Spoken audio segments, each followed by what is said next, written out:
Curious about how we make our tools?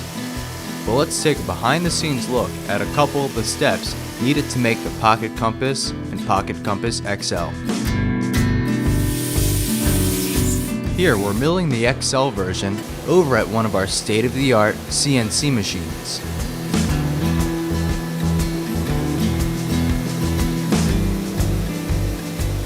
Another CNC is working on the smaller pocket compasses.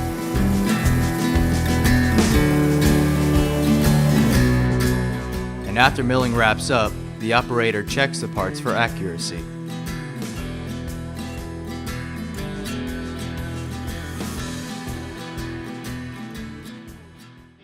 On the other side of the shop, our laser engraving department works around the clock to engrave the tools. And from here, the pocket compasses are assembled, packaged, and shipped out. Stay tuned for more production updates and behind-the-scenes action.